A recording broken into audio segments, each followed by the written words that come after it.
Thanks for joining us. We start our show tonight with a big theft investigation that targeted the biggest philanthropic organization in our state. Eden Prairie Police are looking for whoever digitally intercepted a $1 million grant payment sent by the Margaret A. Cargill Foundation. If that name doesn't sound familiar, it's because it typically tries to keep a low profile. But Kent, this isn't just the biggest philanthropy in our state. Yeah, that's right, Jana. The foundation is a branch of Margaret A. Cargill Philanthropies. Gosh, we're having a hard time saying that word, which has billions in assets and ranks in the top 25 of charitable organizations worldwide. Now, with that in perspective, $1 million theft might not seem to be as big of a deal, but experts say how it appears to have happened is part of a larger concerning trend. Margaret A. Cargill Philanthropies includes two multi-billion-dollar foundations that help nonprofits across 7 program areas. Their reach is literally global.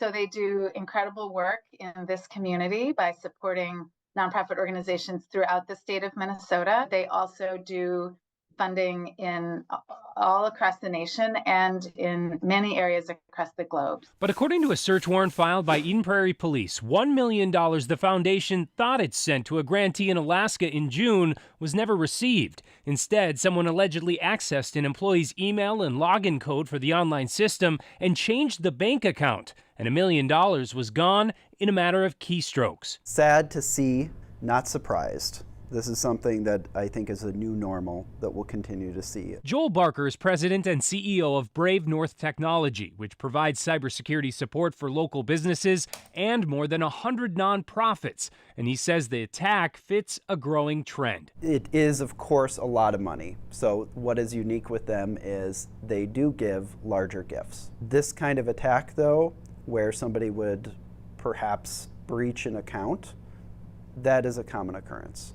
How often are you seeing this type of activity? We see cyber events take place daily. So sometimes they're smaller events, they're phishing emails. Those we see multiple a day. A lot of times people are aware not to click on something, but there are attacks that are successful at least weekly across our client base that we have to shut down computers or shut down accounts. There is a significant increase in threats for organizations, especially nonprofit organizations.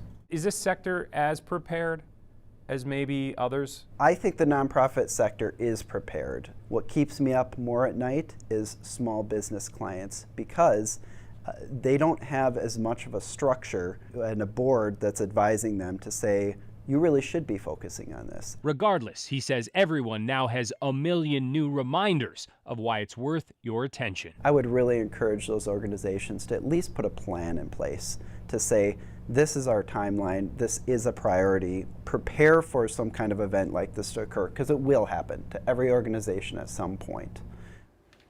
Now, the president of Margaret A. Cargill Philanthropies isn't commenting on the investigation itself, but says their mission continues, writing, as cybercrime becomes more sophisticated, we continue to invest in secure platforms and processes. We have no reason to believe those systems are compromised. Our grant-making operations are safely continuing without interruption.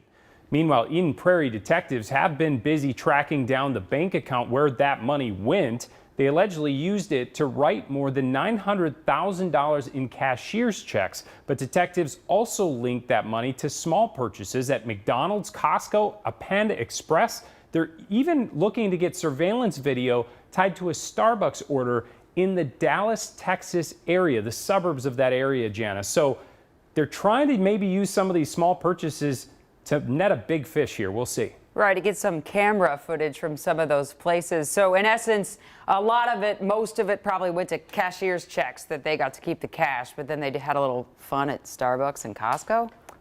That's what it's looking like. Certainly doesn't seem like maybe it was sophisticated on the front end, maybe not on the back end.